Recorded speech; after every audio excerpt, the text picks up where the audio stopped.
Blog Talk Radio. Boa noite, meus amigos. Estamos aqui de volta. Eu creio que o assunto da semana é, evidentemente, o contraste entre a visita do Papa, né, levando milhões de brasileiros entusiasticamente às ruas, né, enquanto dentro do Congresso Nacional as pessoas estavam ocupadas com o problema da homofobia, achando que os homossexuais foram brutalmente ofendidos pelo fato de que um deles, que é o deputado Clodovil Hernandes, não aprova o movimento gay. Vocês veem que então a questão, de fato, não é do sujeito ser homossexual, não, né? É a questão de ele ser gay honorário, quer dizer, ser um gay politicamente correto, respeitável, isto é, um membro do movimento gay. Todos que não são ou que não concordam com eles entram naturalmente na classificação da homofobia, né? E teve até aquela discussão do deputado Clodovil Hernandes com a deputada Cida Diogo, na qual o Clodovil Hernandes disse para ela umas coisinhas que ela não gostou, e a mulher saiu chorando, dizendo que foi mortalmente ofendida, né, porque foi chamada de feia. Ora, esse negócio é feio assim, quando eu me lembro assim, era na escola primária, né? As menininhas, quando brigavam uma com a outra, chamavam de feia, né? Você é uma feia, e a outra saía chorando. E eu, vendo agora essa cena se reproduzir no Congresso Nacional, pergunto o que está acontecendo com os brasileiros. A mulher é chamada de feia e sai as lágrimas, né? Agora, se chamar então aquele negócio, quando a coisa engrossava muito, as meninas chamavam assim, boba, e a outra desmantelava. Essa dona Cida Diogo, então, ela deve ter 3 anos de idade mental para reagir desta maneira. Na verdade, tudo isso é absolutamente fingido. A mulher não ficou ofendida coisa nenhuma, entendeu? Mas esse pessoal, todos eles são histriônicos. Agora, eu não tenho nem muito o que dizer aqui, porque eu recebi um texto maravilhoso da dona Glácia Rodrigues, não, Glácia Domingues, perdão. Eu sou um fã da dona Glácia, ela escreve uns negócios maravilhosos, ela escreve melhor do que qualquer desses panacas que escrevem na Folha de São Paulo, né? Ela devia ter uma coluna na Folha de São Paulo. Eu não resisto a ler aqui a crônica que ela escreveu. Chama-se Clodovil, a Ética e o Decoro Parlamentar. Diz assim: o agora deputado Clodovil Hernandes, com o direito de ser chamado de excelência, está à beira de um processo por ter agredido a ética e decoro parlamentares. Para quem não sabe, isso é quase um crime e pode condenar o culpado a um processo que pode levar à expulsão. A falta de decoro do deputado foi ter chamado de feia uma de suas colegas, que até o episódio nem se sabia que fazia parte daquele egrégio poder. Sei que a ofensa foi antecedida por uma declaração do deputado dizendo: hoje a maioria das mulheres trabalham deitadas e descansam em pé. Particularmente não me senti atingida, porque sei que não estou na lista mencionada. E com a irreverência que lhe é peculiar, o nobre deputado, cabe o título porque seus colegas não abrem mão dele, respondeu à ofendida que, sendo feia, nem para o que ele pensou serviria, para o que ela pensou serviria. Assisti sua primeira fala na casa, quando o acusado fez calar todo o recinto, dizendo estar surpreso de que Alice falasse tanto de defesa da ética e do decoro, enquanto estava na tribuna, seus colegas falavam uns com os outros sem lhe prestar a menor atenção. Falou calmo, como costuma fazer quando quer acertar o alvo. Calou imediatamente seus pares. Ponto para o Clodô. Assisti também quando a excelência, tomando para si a fala do Clodovil, aos prantos aproximou-se da mesa da presidência, levando então o presidente a interromper a sessão. Fatos muito mais graves e importantes, realmente atentatórios à ética e ao decoro da casa, não causaram moça em nenhuma excelência. Se a deputada não se achava incluída na intempestiva afirmativa do colega, bastava continuar bocejando. Além da entrada do perturbador parlamentar naquela casa, o simples fato de ser eleito com uma invejável quantia de votos já havia muita excelência contra ele. Aqui cabe a pergunta: quando é que houve realmente ética e decoro naquela casa? E se houve em algum tempo, com o aparecimento dos mensalinhos, mensalões, caixa 2, sanguessugas e outra, a ética e o decoro daquela casa, há muitos já foram para o ralo, para as pocilgas da nova ilha de Ea. Não aplauda a necessária e imprópria associação da excelência deputado federal escolhida pelo mesmo processo que escolhe as outras excelências seus colegas. Mas tanto a Larida e a pronta resolução de fazer responder a um processo à pretensa falta de ética e decoro parlamentar é pura e simplesmente uma execução sumária para mostrar serviço. Quando houver naquela casa gente suficientemente digna para instalar a permanente e necessária ética e decoro parlamentar, com certeza terá meu apoio total e restrito. Agora só serve como piada. É isso aí, dona Glácia. A senhora tem toda a razão. A dona Glácia é uma senhora de... creio que ela tem uns 70 anos. Tá? ela representa a mulher brasileira, não essa dona Cida Diogo. Vocês acham mesmo que a mulher brasileira que trabalha, que é esforçada, que atura tudo quanto é sofrimento, você acha que ela desaba e sai aos prantos quando é chamada de feia? Ora, vá pro diabo, dona Cida. Ora, porra. Né? O homem disse que a senhora é feia mesmo, é a coisa mais óbvia do mundo. Agora, sai esse deputado Luiz Sérgio, esse palhaço, tá certo? Assumindo as dores da mulher, como se ela tivesse sido agredida a tapas, como se tivesse dito para ela a coisa mais horrível do mundo. Quer dizer, ele vai lá dar um reforço a esse fingimento dela. Porque o Clodovil diz que ela não serviria para prostituta porque ela é feia. E isso é verdade. Agora, se o Luiz Sérgio acha que isso é ofensivo, que isso é mentiroso, então o que ele quer dizer? Ele quer dizer que ele, Luiz Sérgio, se entrasse num puteiro e tivesse 40 mulheres, tá certo? Ele escolheria a Cida Diogo. Então, se ele assinar um documento dizendo, olha, eu acho a Cida Diogo um tesão, e se estivesse num puteiro eu a escolheria, tá certo? Se ele assinar isso, eu acredito na manifestação dele. Se não, eu vou dizer que é hipocrisia, que você está mentindo, Luiz Sérgio. Você está mentindo. Você sabe que não houve ofensa grave nenhuma. Outra coisa, também disse que vai processar o Clodovil porque chamou os deputados de canalha. Então processa a mim também, porque para mim vocês são todos canalhas. Você quer a prova? Quer a prova de que essa casa, essa merda deste parlamento, só tem canalha? Eu vou lhe dar a prova. Olha aqui, desde 2005, se sabe, tá certo? O juiz federal Odilon de Oliveira, de Ponta Porã, descobriu provas cabais de que os guerrilheiros das Forças Armadas Revolucionárias da Colômbia, FARC, treinam os bandidos ligados ao primeiro comando da capital, PCC, e ao Comando Vermelho para sequestros.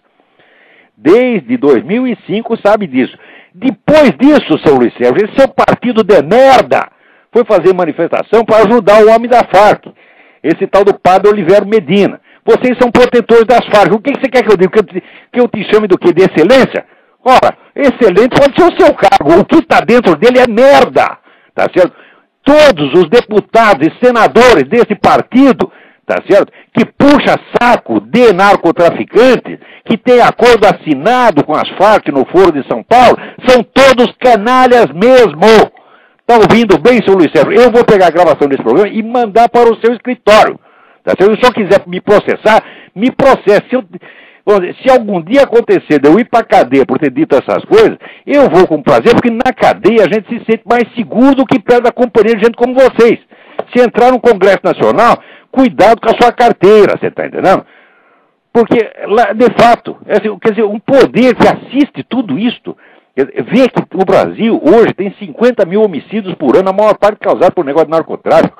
Vê que o Fernandinho Beiramar confessando como ele trazia armas do Líbano para trocar por cocaína das Farc e distribuir anualmente 200 toneladas de cocaína no mercado brasileiro. Depois disso, vocês ainda vão proteger o Olivério Medina, tá certo? E vai o seu Luiz Inácio Lula da Silva assinar acordo com o Farc. Ora, porra! E não quer ser chamado de canalha, quer chamado do quê? Né? Quer dizer, canalha é pouco. Canalha é pouco para o partido que faz isso. Vocês são bandidos mesmo. Vocês são gente sem nenhum sentimento de honra, tá certo? O que vocês têm é o seguinte, vocês têm aquela vaidade imensa que acha que o bem são vocês. Vocês são a definição do bem. Isso é, o que favorece a vocês é o bem, e o que é contra vocês é o mal. Quer dizer, vocês se colocam no centro e no topo da realidade, vocês acham que vocês são Deus e que vocês são a medida de todas as coisas. Vocês são a medida do bem como são a medida do mal. Portanto, para vocês não existe o bem objetivo e o mal objetivo. Vocês não têm satisfações a prestar ao bem e ao mal objetivo. Portanto, também não têm satisfações a prestar às leis. Vocês são a lei. Tá certo? E a prova disso é essa sua atitude perante esse negócio da dona Cida Diogo. A mulher que sai chorando, porque foi uma mulher adulta que sai chorando porque foi chamada de feia, tá certo? Precisa de um psiquiatra, evidentemente. Tá certo? E o sujeito que leva a sério isso aí, ainda vai defender a mulher, é um palhaço, é um ator, você é um ator, Luiz Sérgio. Você não é sincero nisso de maneira alguma. Você sabe, primeiro, você sabe que a mulher é feia mesmo. Segundo, você sabe que chamar de feia não é nenhuma ofensa mortal. E se chamasse de outra coisa, se dissesse um palavrão, nunca ninguém mandou você tomar no cu? Pois eu mando agora. Tá certo? Agora, Eu acho assim, vai tomar no cu é assim, a frase que responde a todas as perguntas. Aliás, agora não precisa nem falar a frase, porque agora já tem inversão musical.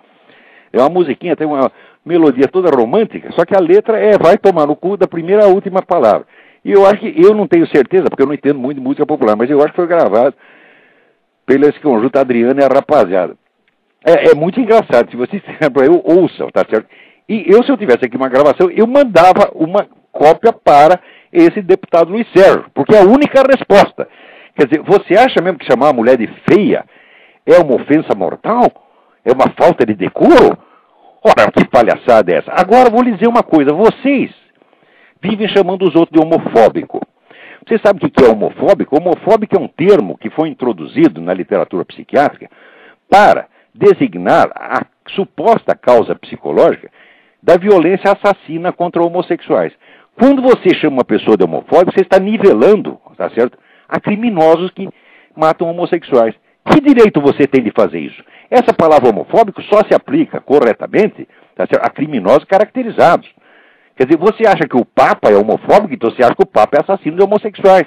Você acha que o Clodovil é homofóbico, então você acha que o Clodovil é assassino de homossexuais. Vocês usam essa palavra torta direito para carimbar todo mundo. Essa palavra é injúria e difamação. Pior, ela foi calculada pelo movimento para isso. Tem líderes do movimento homossexual que confessam que isso aí é apenas uma metáfora política inventada para punir, para castigar os outros, para humilhar os outros.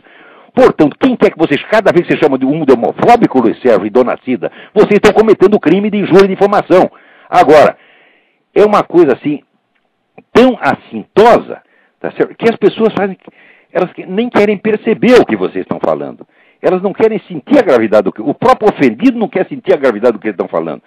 E com isso, vocês vão conquistando o direito ao crime. Vocês podem injurar e difamar quem quiser, nunca serão processados. Pois eu agora faço um apelo. Quem quer que seja chamado de homofóbico, estude o sentido da palavra e veja do que você está sendo chamado. Você está sendo chamado de assassino. Isso é imputação de crime. Isso é mais do que injúria e difamação. Isso é calúnia. Me chama de homofóbico, seu filho de uma puta, que eu te meto um processo. Tá? Olha que merda. Pô, que há, pô? Ninguém mais tem coragem nesse país? Será que o único nego macho que tem dentro do Congresso é o Clodovil? Ora, porra! Toma vergonha na cara, seu Luiz Sérgio. Dona Cida, para com esse teatro ridículo. Tenha um pouco de respeito por si mesma. Se comporte como um parlamentar. O parlamentar não sai chorando porque foi chamado de feio. Que coisa mais... Vocês querem transformar isso numa palhaçada? Ora, meu Deus do céu. Por que a gente tem que ter paciência com esse lixo de gente, com esse tipo de merda falante? Porque isso aqui merda também fala. Na escala da evolução animal, das amebas até o ser humano, quando chega no plano do cocô, o bicho já sai falando, porra. Tá, né? Não dá para aguentar. Bom, agora, enquanto você fazia essa palhaçada dentro do Congresso, o povo, aos milhões na rua, foi mostrar em quem ele confia. Ele confia na igreja, confia no Papa, e vocês não. Note bem, chamá-los de canalha não é nada demais. Por quê? Todas as pesquisas feitas a esse respeito mostram que o povo brasileiro não confia em vocês, não considera vocês confiáveis, mas considera a igreja confiável. Então, quem são vocês para julgar uma pessoa que, em nome da religião, discorda de vocês? Vocês não são nada, tá certo? Vocês é um bando de mosquito, tá certo? Fica girando em torno desse cocô que é o parlamento. Nesse edifício horroroso, tá certo? Né? Que parece dois pinicos, um pinico para baixo, um pinico para cima, feito por aquele comunista safado do Oscar Niemeyer, que seguiu exatamente as instruções clássicas da arquitetura comunista. Quer dizer, fez esse edifício para encher de gente como vocês, né? Quer dizer que vocês estão no lugar certo, não posso negar. Ai. Bom, vamos até mudar de assunto, porque esse negócio enche o saco demais. Agora, que o Wilson Arruda me manda uma pergunta, que é o seguinte: eu gostaria de compreender melhor um aspecto da formação do filósofo Xavier Zubiri e, por conseguinte, da sua filosofia. Agradeço desde já por sua resposta. Segundo Julián Marias, na História da Filosofia, do seu livro História da Filosofia, Zubiri teve como principais mestres Ortega y Gasset, Juan Zaragoza e Martin Heidegger. Ele naturalmente sofreu a influência desses três filósofos na concepção da sua filosofia. Minha questão se refere à influência do magistério de Heidegger sobre a gênese da filosofia zubiriana, já que após a publicação de Ser e Tempo, Zubiri foi seu aluno em Friburgo, de 1929 a 1931. Isso me ocorreu após ler o Mário Ferreira dos Santos, Filosofia Concreta, tomo 1, onde o filósofo brasileiro demonstra a confusão de Heidegger ao tratar das determinações do ser. Confusão ocasionada pela incapacidade de fazer certas distinções que ele poderia ter feito se tivesse estudado os escolásticos devidamente, pois esse já tinha estabelecido tais distinções séculos antes. Ora, se Heidegger não conheceu os escolásticos tanto quanto deveria, ficando, por isso, sem o domínio do status questiones, a ponto de fazer aquela confusão, e sendo ser e tempo sua obra principal, haverá, contudo, algum aspecto da filosofia de Zubiri que possa ser considerado como resultante da influência do pensamento de Heidegger? Muito bem, a resposta é que naquilo que Zubiri publicou em vida, porque Zubiri já publicou um livro, na verdade, que foi Naturaleza, História de Deus, Natureza, História e Deus. Nesse livro você ainda vê a marca, assim, vagamente heideggeriana, mas acontece que depois teve o negócio do regime franquista. O regime franquista não gostava daquele pessoal da Universidade de Madrid, mandou todo mundo para casa. Uns foram para o exílio, né, como o próprio Ortega y Gasset, e o Zubiri preferiu ficar na Espanha lecionando para grupos privados dentro da casa dele. Nada mais publicou até morrer. Depois de morrer, começaram a publicar os cursos dele. E você vê que nesse ínterim, onde ele ficou isolado da universidade, ele teve uma evolução pessoal absolutamente fantástica. Quer dizer, chegando a uma coisa totalmente original, quer dizer, onde, né, ele desenvolve uma coisa que nós podemos chamar talvez até de hiperrealismo, tá certo? Porque na teoria do conhecimento, a tese fundamental do Zubiri é que aquilo que nós chamamos de realidade é o correspondente da forma de percepção humana. Isso é que só para o ser humano existe realmente a realidade objetiva, né? Para os animais, não. E que toda esta dimensão, vamos dizer, de realidade é um aspecto que, de fato, só se revela ao ser humano. Tá certo? Que não é, evidentemente, o idealismo subjetivo, mas exatamente o contrário. Ele diz que já existe, essa dimensão de realidade já existe para o ser humano, mesmo na percepção sensível. Partindo então dessa base epistemológica, o Zubiri vai, de certo modo, levar o realismo filosófico às últimas consequências. Então isso ainda é tão diferente de Heidegger que não tem nem mesmo como fazer uma comparação. Mas o primeiro livro dele, que é curiosamente o livro mais conhecido, que é Naturaleza, História de Deus, ainda existe uma marca de Heidegger, mas esqueça isso porque o Zubiri, a forma final do Zubiri não tem nada a ver com isso. Espera aí, tem alguém na linha aí, vamos lá. Alô? Olavo? Eu? Oi. Aqui é Zé Roberto, eu sou estudante de Direito no Rio. Oi, tudo bem? Tudo bom. É o seguinte, porque, em primeiro lugar, assim, parabéns pela iniciativa, assim, é muito bom ouvir uma opinião diferente daquilo que a gente sempre ouve, né? Obrigadão. E é o seguinte, na verdade, você tem falado ultimamente da questão das pessoas que se arrogam da autoridade científica e muitas vezes começam a falar de coisas que não sabem do que estão falando. E eu estava estudando um livro de direito ambiental e eu vi um exemplo assim tão claro disso, tão chocante, que eu estava querendo falar para você pudesse comentar a respeito, alguma coisa ligada a isso. Olha, eu não estou muito atualizado com o direito ambiental. Eu conheço a coisa do... Não, mas é chocante. Você não precisa estar atualizado. Eu posso ler o trecho? Pode, leia. Tá, olha só. A transformação da mentalidade da subjugação da natureza ao ser humano e da existência de contradição entre humanidade e natureza ainda não foi totalmente superada. Entretanto, as raízes da compreensão de que a raça humana é parte integrante da natureza podem ser encontrados nos primórdios da era moderna. Em grande parte são decorrentes de descobertas científicas que foram os primeiros abalos significativos... Ele quer dizer que os antigos não sabiam que o homem é parte da natureza? Oi? Ele quer dizer que os antigos não sabiam. Aristóteles não sabia disso, Platão não sabia disso. Porra! Aí ele continua. Precisa ter saco, viu? Precisa. Um cara desse, por que está fazendo na casa? Tem que ser tirado de lá a pontapé. Pontapé bem no meio do cu. É o que o sujeito merece. Você não sabe ainda a pior parte. Então continua lendo, vamos ver se eu aguento. Eu tô passando mal. Dos grandes devagar aí, estou ficando traumatizado. Sabemos que o descobrimento dos grandes macacos na África e no Sudeste Asiático significaram uma grande perturbação ao pensamento europeu. O quê? A descoberta dos grandes macacos foi uma perturbação? Isso. Isso. E aí tem a chave de ouro. Ele tá dizendo isso aí em causa própria. É evidente. Ora, porra. Tá certo. Aí ele termina dizendo: o grande naturalista Linneu deu um importante passo para a consolidação no entendimento da integração do homem ao reino natural, ao classificar o ser humano como um primata, que, como é do conhecimento de todos, é uma ordem que inclui até morcegos. Vale notar que dentro do gênero no qual o homem se inclui, Homo, encontra-se o orangotango. Todas as evidências... Não tem a menor dúvida de que o orangotango está lá. E está aí uma coisa certa, viu? Ó, você pode dizer que esse sujeito é inteiramente coerente. Tá certo. E ele fala, todas as evidências científicas demonstram inequivocamente que a humanidade é apenas parte integrante da natureza. Entretanto, olha, que a humanidade é parte integrante da natureza. Quer dizer, como é que o sujeito escreve um negócio? Ele acha que precisou milênios para os caras descobrir que a humanidade é parte integrante da natureza? Ora, meu Deus do céu. Mas assim, uma evidência científica muito abismo, mas assim, um abismo de ignorância insondável. Insondável. É impressionante, eu fiquei chocado realmente.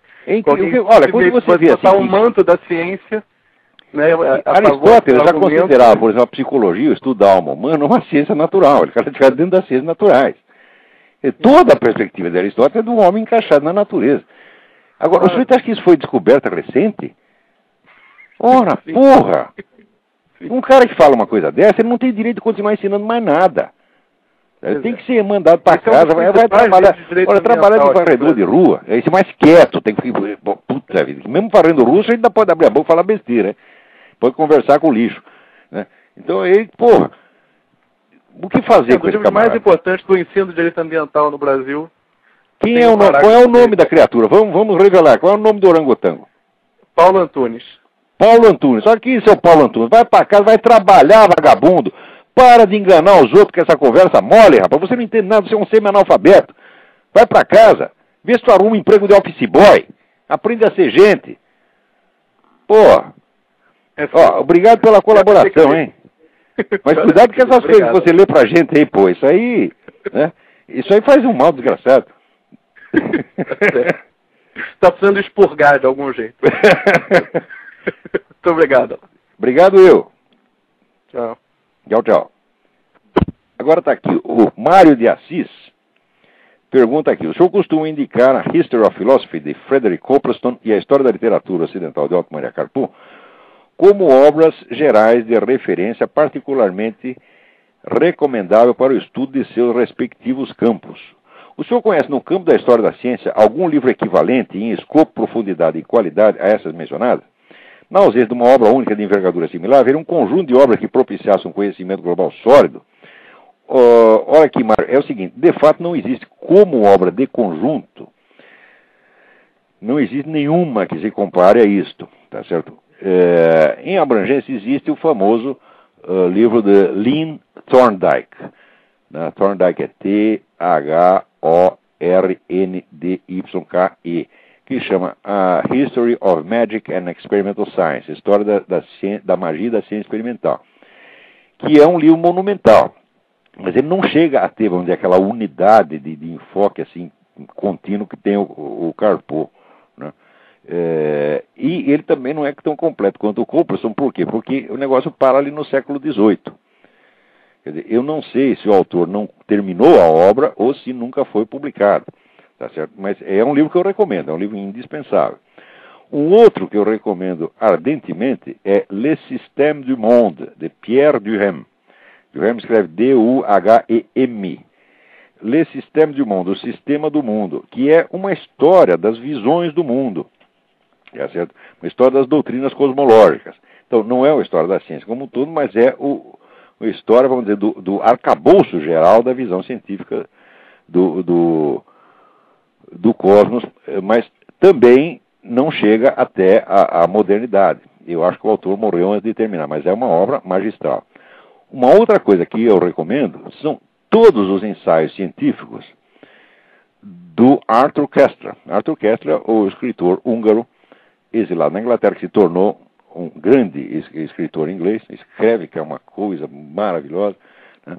E se bem que seria muito melhor ensaísta do que romancista. O romance dele, que ficou muito famoso, O Zero Infinito, é muito importante para, vamos dizer, o conhecimento da psicologia do mundo comunista. Mas, como obra de ficção, não é lá uma grande coisa. Mas os livros de memórias, os ensaios, sobretudo os ensaios sobre ciência, são magistrais. E ele, inclusive, escreveu um livro, Os Sonâmbulos, que é uma espécie de sistema do monde mais interpretativo e filosófico do que o Durkheim e menor. Tá certo? Mas ele escreveu também o The Ghost and the Machine, o Fantasma na Máquina, escreveu Janus. São livros sobre a história da ciência fundamentais.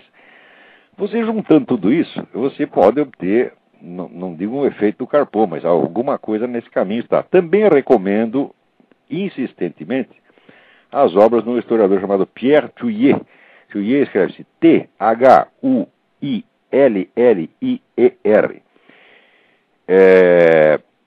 Ele escreveu um livro que se chama D'Archimedes a Einstein, de Arquimedes a Einstein, tá certo? Que é uma história das anomalias que acompanham o desenvolvimento da ciência. Você, né, hoje em dia as pessoas têm uma noção muito fetichista do que é ciência. Imagino que, por um lado, existe misticismo e fundamentalismo, etc. Por outro lado, existe um negócio chamado ciência. Isso é uma estupidez. Isso aí é só Rodrigo Constantino ou Emir Sader que pode achar uma coisa dessa, né? Na verdade, a história da ciência está repleta de elementos irracionais, confusos, mágicos, etc. Outro dia mesmo estava comentando que o fundador da Royal Society, que foi o primeiro grande templo da ciência moderna, era um sujeito que era alquimista, que era Elias Ashmole, macumbeiro, na verdade, né? E toda a história da ciência está repleta disso. E as pessoas não gostam de mostrar isso em público, elas gostam de dar a ideia de que existe aqui um negócio inteiramente racional, chamado ciência, tudo bonitinho, limpinho, tá certo? E que não tem nada a ver com a parte mística, esotérica, etc. Isso é mais místico e esotérico ainda, porque isso é empulhação, isso é mentira mesmo. Né? Então, os livros do Pierre Thuillier são muito interessantes. Esse d'Archimedes está interessante, e Le Retour des Sorcières, O Retorno das Feiticeiras, também é um livro menor, mas muito interessante. E eu acho que com esse aí você pode mais ou menos compor, tá certo? E se você gosta da área, pense você mesmo em escrever isso. Vai levar uns 20, 30 anos, mas é um objetivo de vida maravilhoso, né? Quanta coisa a gente não acaba fazendo porque não existe, né? Não tinha antes. Não tinha antes, você mesmo acaba fazendo, tá certo? Esse meu livro que eu escrevi, o Jardim das Aflições, eu escrevi esse livro porque eu estava procurando um livro que respondesse aquelas perguntas. Daí, 20 anos procurando uma resposta, no fim falei, olha, já que ninguém fez, faço eu mesmo, tá certo? Então, não se preocupe assim, será que eu tenho capacidade? Então, ninguém precisa provar que tem capacidade para fazer aquilo que já fez. Depois de feito, você vê, né? Então, fica aí a sugestão, Mário de Assis. Obrigado pela sua mensagem aqui. Agora, tem um artigo aqui do doutor Emir Sader, né? Eu nem sei se eu comento, eu já falei tanto do Emir Sader, eu já xinguei tudo quanto é nome, tá certo? E não adianta, né? Ele é inabalável, né? Então, ele diz aqui: agora que o Papa se foi, é boa hora para nos perguntarmos de novo o que significa ser religioso. Olha, ele consegue, às vezes, ser tão sublime quanto o Frei Beto, né? Daí, mais adiante, ele diz o seguinte: necessitado de transcendência, prestem atenção, necessitado de transcendência, o homem cria e recria a religião e seus deuses, seres perfeitos, imortais, referência de valores, extraindo isso de si mesmo, para depois inverter a relação e passar de criador a criatura, tornando-se dependente e alienado. Esse é o mecanismo pelo qual o humanismo explica a religião. O homem livre, emancipado, quer dizer, ele próprio, não precisa de deuses, de religião, de fetiches. Ele sabe que a história é feita pelos homens conscientes, desalienados por meio do seu trabalho, né? O Emir Sader escreve isso e ele olha no espelho e tem um orgasmo. Eu sou livre, eu sou desalienado, eu sou maravilhoso. Mas quanta palhaçada, quanto cada tipo histriônico que tem. Em primeiro lugar, porque o homem necessitado de transcendência, ele cria e recria a religião. Agora, depois que ele fica livre e emancipado, o que quer dizer? Ele não tem mais necessidade de transcendência. O que significa transcendência? Transcendência significa aquilo que está para além do seu círculo de experiência, pelo menos do círculo de experiência habitual. tá certo? Isso quer dizer que, primeiro, quando você é um ser escravo, você necessita transcendência, você necessita pensar em algo que está para além do seu círculo de espírito. Depois, quando você está livre, aí você não tem mais transcendência, você fica só dentro do seu círculo de experiência habitual e acha que aquilo é tudo que existe. E, porra, mas isso é inversão total. Quer dizer, quando liberta o seu espírito, em vez de você olhar para mais longe, você só fica olhando para mais perto. Porra, Emir Sader, caralho, pensa um pouco no que você está escrevendo, né? Vê se aprende a ler pelo menos essa merda que você mesmo escreve. Como é possível, né? Daí você diz, um religioso imputa a Deus o que é produto da ação dos homens. Claro, quem é que não sabe que o autor do Big Bang foi o Emir Sader em pessoa?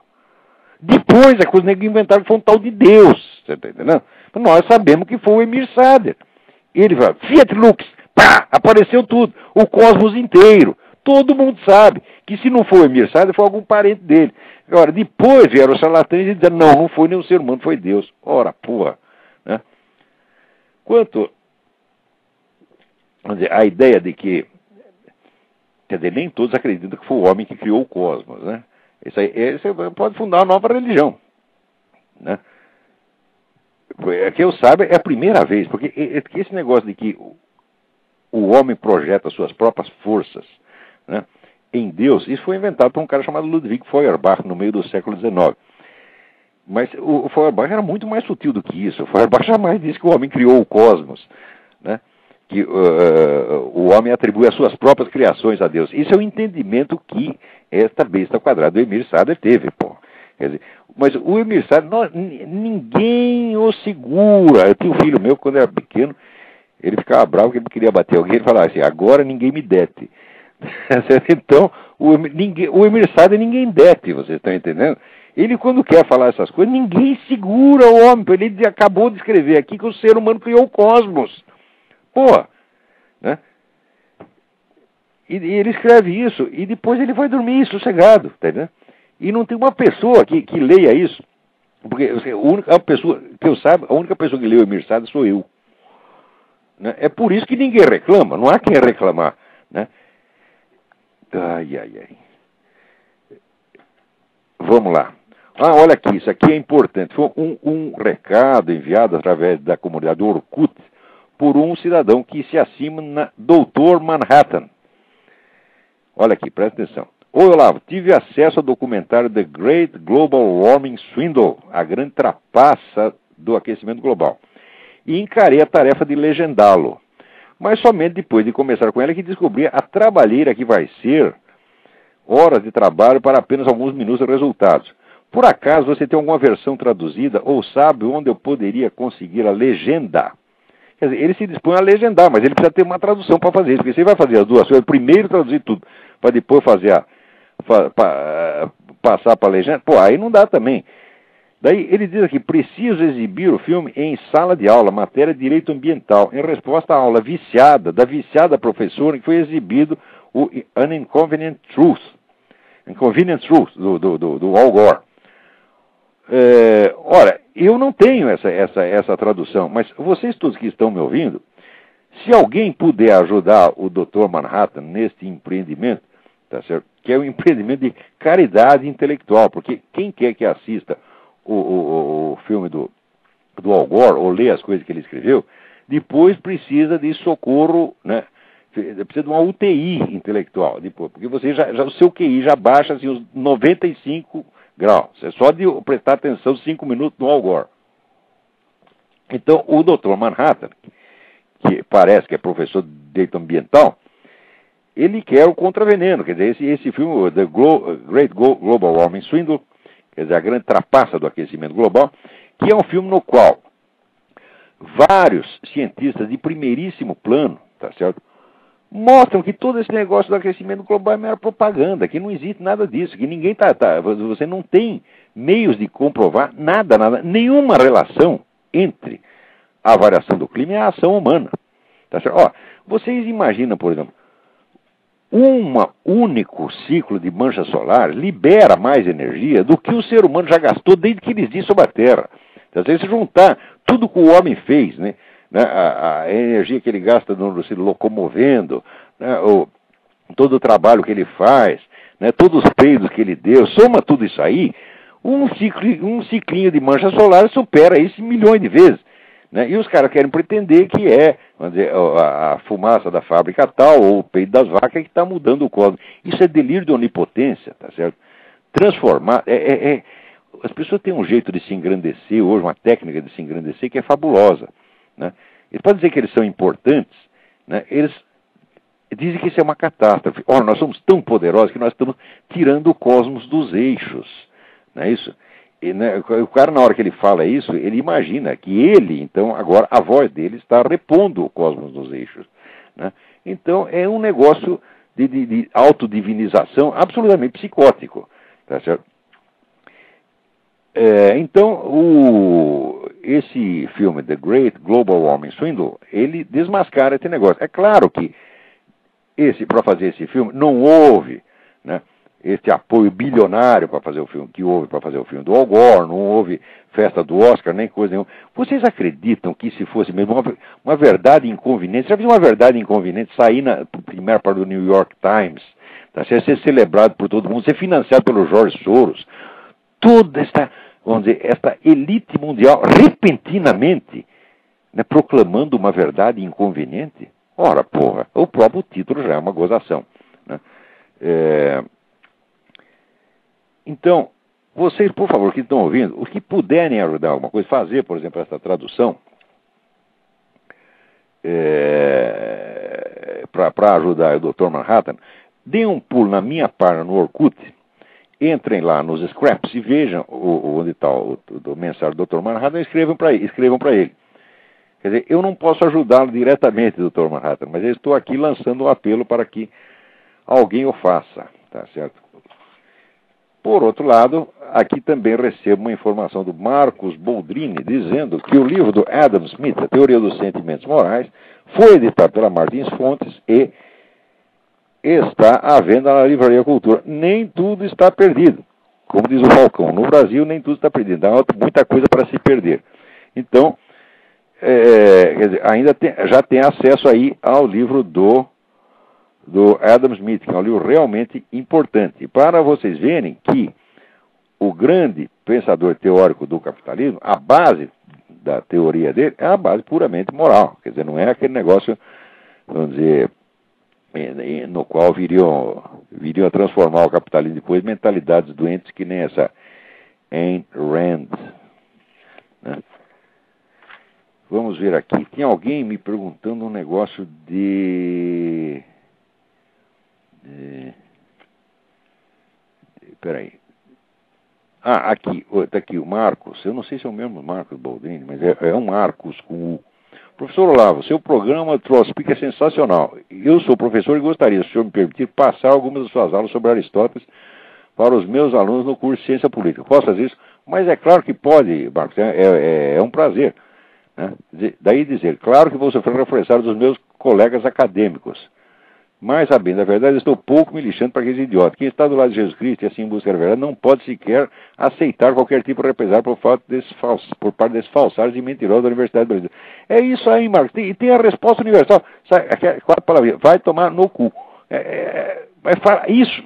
Mas responde, diga isso na primeira. O sujeito começou, disse, mas vai tomar no cu. Tá certo?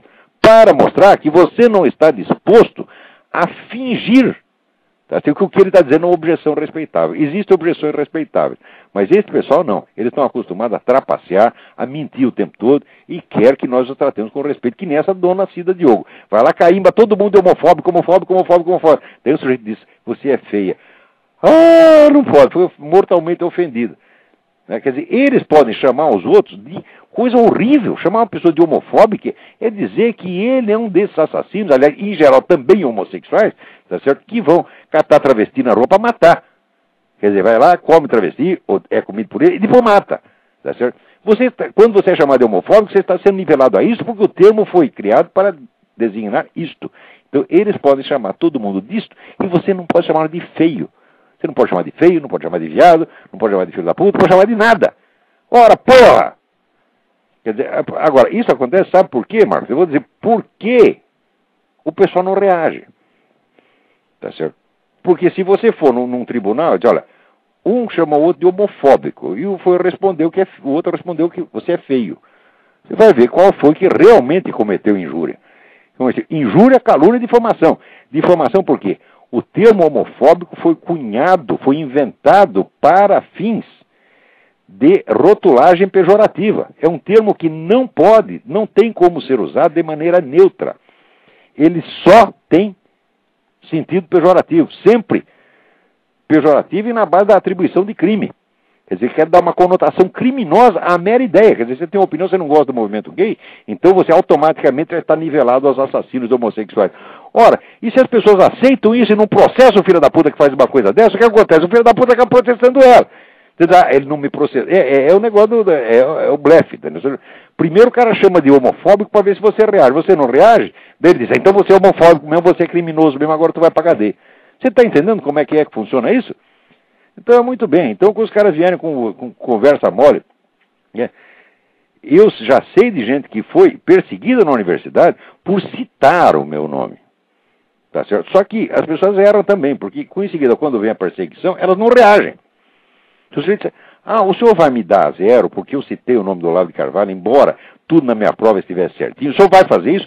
Pois eu vou processar o senhor, seu filho da puta. Você vai ter que responder na justiça pelo que você fez. Se o aluno fizer isso, o professor, tá certo? Vai chamar ele de senhor doutor, tá certo? Vai se prosternar diante dele e nunca mais vai encher o saco.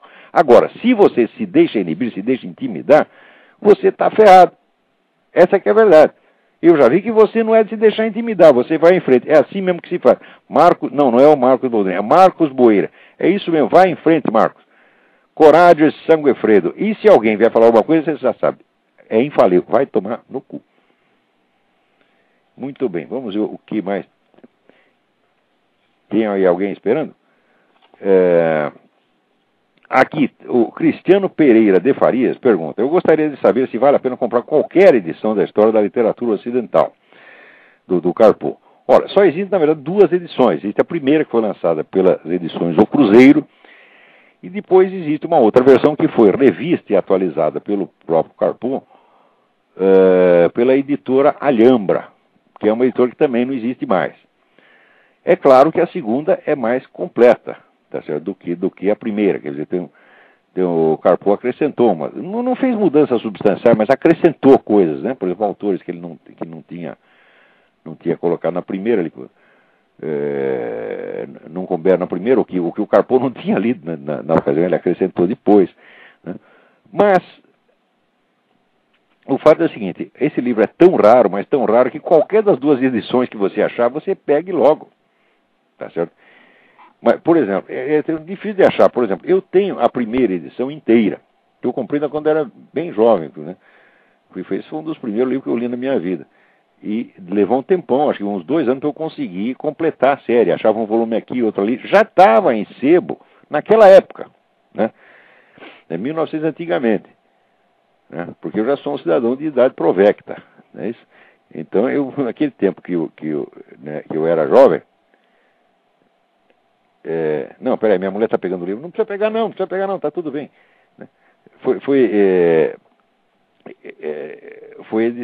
Já o livro do Carpo já era uma raridade. Depois saiu a edição da Alhambra, que foi muito mal distribuída, eu creio que foi uma edição pequena, e que logo foi parar nos sebos também, e que eu nunca consegui completar a edição da Alhambra. Eu acho que me falta o volume 6 ou 5, né?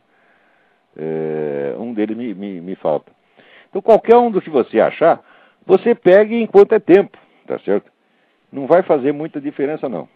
Agora, se puder ter as 2, né? Eu guardo as 2 aqui, embora tenha a da Alhambra quase completa, eu conservo a primeira. Não só por causa da parte faltando, mas porque é um documento histórico, né? Esse livro eu devia botar aqui esse e o do Mário Ferreira, né? Botar numa redoma aqui, com uma placa comemorativa, tá? Porque esses livros, os livros do Otto Maria Carpo, o livro do Miguel Real, o livro do Gilberto Freire, o livro do Mário Ferreira, sobretudo do Mário Ferreira dos Santos, esses livros justificam a existência do Brasil. Quando ninguém mais lembrar onde fica o Brasil, aí que vão descobrir o Mário Ferreira, tá certo? E o Otto Maria Carpo também, o que escreveu Mauro Gama, que essa é a melhor história da literatura já escrita em qualquer língua no mundo, isto é a pura verdade. Quer dizer, o Carpo, como historiador de literatura, era um gênio assombroso. Ainda tem gente que torce o nariz.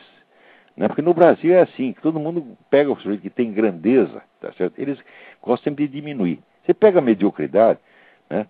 No caso medíocre você se sente bem. Se o cara está abaixo de medíocre, nem o Dr. Emir Sader, aí o pessoal respeita, tá certo? Se é uma besta quadrada, que nem o Frei Beto, aí merece até estátua e praça pública. Agora, quando aparece alguém que tem verdadeira grandeza, o que eles querem fazer? Querem matar. Você está entendendo? Por exemplo, um cara como o Heitor Villa-Lobos só sobreviveu porque ele foi trabalhar no exterior. Gilberto Freire, mesmíssima coisa, tá entendendo? O Miguel Reale é muito mais lido na Itália e em Portugal do que no Brasil. Tá certo? No Brasil tem gente que fala Miguel Reale, já torce o nariz. Né? E o Mário Ferreira, então, ninguém nem torce o nariz porque nunca ouviu falar.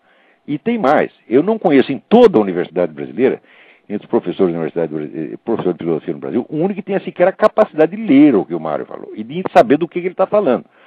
Porque a referência do Mário, vamos dizer, é toda a filosofia da antiguidade até hoje, sobretudo passando pela escolástica e pelos autores mais raros da escolástica, que são os escolásticos portugueses e espanhóis. Ele leu tudo isso, tudo que tinha na filosofia. Como é que eu sei que ele leu? Porque ele tinha edições xerocadas disso aí, até que não havia nem como ter acesso ao texto, não havia nem edição. Então o que ele fez? Ele foi em arquivos portugueses e xerocou, copiou, fotocopiou os textos e estava tudo lá anotadinho na casa dele. E você, sem uma referência sólida de filosofia escolástica, você não entende o Mário. O Mário é uma coisa para... Não é para você começar seus estudos por ele, é para terminar. Tá, eu estou... Cada vez mais, quer dizer, o meu contato com o Mário vem data de quando? De 1900, uns 80, 84, por aí, né? Eu me lembro até quando uma aluna minha, que jamais leu o Mário, né? Apareceu lá com um monte de livros, a filha desse senhor aqui me deu os livros dele, né? Eram umas edições horrorosas, eu peguei aquilo na mão, no começo não acreditei que os livros bons pudessem ser tão mal editados, mas depois quando eu comecei a ler, eu falei, esse camarada ele é completamente louco, ele é o maior filósofo do universo. E era mesmo, cada vez eu me convenço mais que o louco era eu. Esse é um grande filósofo. Agora, as pessoas não sabem o que é um grande filósofo, porque elas não sabem nem o que é um filósofo. Uma longa convivência com o Mário me convence cada vez mais do seguinte, não houve, ao longo de toda a história humana, um único filósofo que pudesse conversar de igual para igual com Platão e Aristóteles. Nenhum, mas o Mário pode. Isso aconteceu no nosso país. Não é inacreditável? Agora, enquanto nós temos aí um homem da grandeza, do porte, da luminosidade do Mário Ferreira, nós achamos que cultura brasileira é o Gilberto Gil, é o Carnaval, com aquele governador Jacques Wagner fazendo aquela surubinha em público lá com a mulher do ministro, a mulher do outro, tá certo? É o Gilberto Gil, é o Carnaval, e é o Dr. Emir Sader, e é o Frei Beto e Leonardo Boff.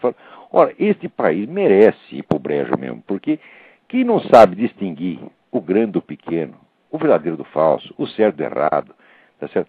Não tem sequer o senso das proporções.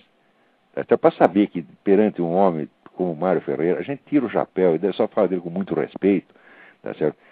As pessoas que não sabem isso, elas acabam respeitando exatamente o que não merece respeito. Por que você acha que acontece esse negócio dessa dona Cida Diogo? Porque as pessoas não têm a medida do que é respeitável e do que é desprezível. Eles trocam. Eles pegam a coisa mais desprezível, tá certo? Que é a frescura de uma mulher se fazendo ofender porque foi chamada de feia. E eles respeitam isso profundamente. Dizem, eu respeito profundamente o sentimento do deputado Cida Diogo. Tá? Eles não sabem o que respeitar. Tá certo? Eles são pessoas pervertidas, mentalmente pervertidas. Vem tudo ao contrário. Então é claro que não pode haver lugar na cultura brasileira para um homem como o Mário. O Mário é maior do que o Brasil. Tá certo? Então, é a mesma coisa que você...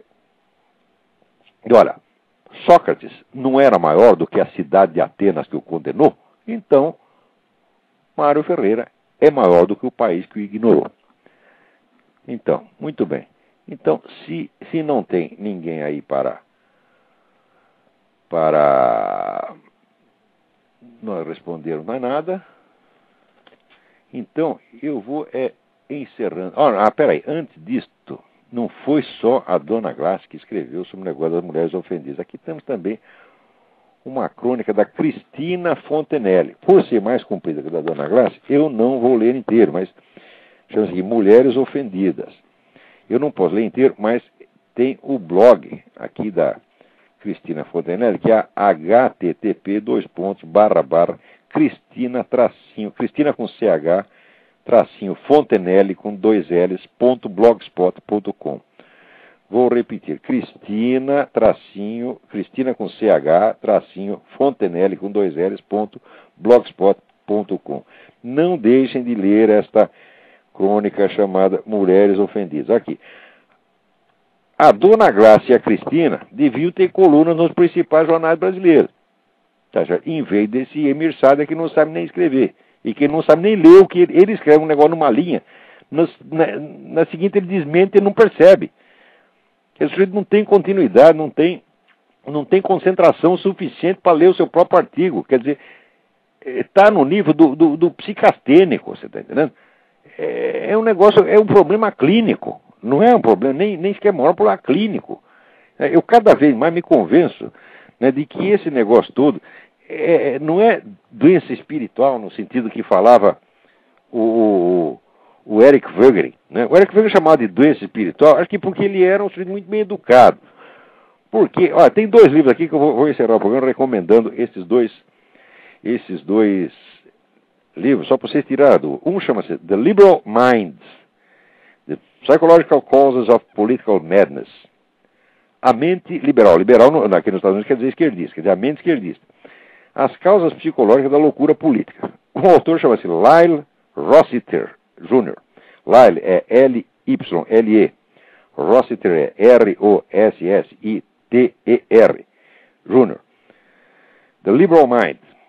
E o outro, que já é um clássico, chama-se Ideologies and the Corruption of Thought, de Joseph Gabel. Na verdade é um livro, é um autor francês, né? Joseph Gabel.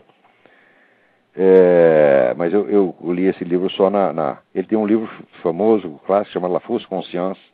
Depois ele aprofundou La Fausse Conscience neste livro aqui, cujo título original francês eu não sei como é, mas que foi traduzido aqui como Ideologies and the Corruption of Thought. Esses 2 autores, que são médicos psiquiatras, eles mostram para vocês que a estrutura de pensamento dessas ideologias é idêntica de um delírio esquizofrênico.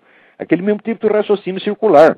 Circular é autofundante, tá certo? Que o próprio discurso vira fundamento de si mesmo. Né? Mais ou menos como... e que reflete esse mesmo tipo de raciocínio do Emir Sader. Tá certo? De que o homem criou o universo e depois inventou Deus. Quer dizer, não contente de ter... O Emir Sader criou o universo e depois, não contente com isso, ele mesmo inventou Deus. É claro que isso é coisa de maluco. E se o sujeito acredita realmente nisso, ele não está mesmo bom da cabeça. Tá certo? Agora, nós continuamos a tratar essas pessoas como se fossem normais, tá certo? Às vezes por covardia. Agora, eu também acabei de ler um livro, estou lendo aqui, Rino Camilleri. Rino, R-I-N-O, e o sobrenome. Camilleri é com 2 M's e 2 L's. Camilleri. O livro chama I Mostri della Ragione, Os Monstros da Razão. Ele parte da famosa frase do Goya, Il sogno della razón produce monstros, e disse, olha, não é bem o sono da razão que cria monstros, às vezes é a própria razão, tá certo? E mostra as ideias de Jerico, que a coleção imensa de ideias imbecis, tá certo? Que esses revolucionários tiveram ao longo do século XIX, que é uma sucessão de cretinices fora do comum, tá certo? E ele pergunta, diz, mas como foi possível que não mandassem logo esse sujeito para o manicômio na primeira? Né? Ora, eu também não sei, mas eu acho que é covardia e a gente às vezes não acredita que é possível tanta loucura e tanta estupidez. A gente fica incrédulo, tá certo? Então, vamos acordar da nossa incredulidade, tá certo? Porque às vezes a gente fica incrédulo porque acha que é ruim demais para estar acontecendo.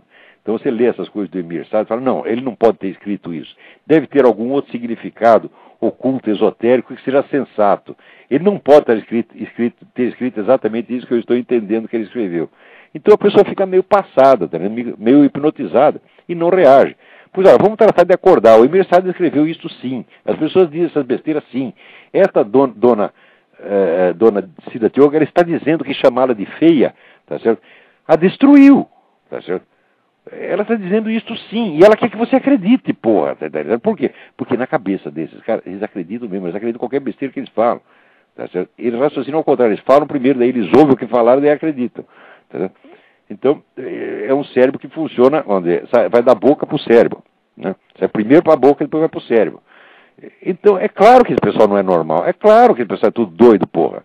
E não se pode falar só em doença da inteligência, doença do espírito. Não, eu acho que é doença mental no sentido clínico estrito. Eu acho que o Joseph Gabel e o Lyle Rossiter, eles têm razão. A tese deles, olha, eu no começo não queria aceitar também, porque é ruim demais para ser verdade, mas eu estou acabando por admitir isto. Muito bem, feito isso, acabou aqui o nosso tempo. Muito obrigado a todos. E olha, não se esqueça, quem quer que tenha ficado ofendido com as palavras do Clodovil ou com as minhas, não se esqueça da seguinte recomendação: vai tomar no cu.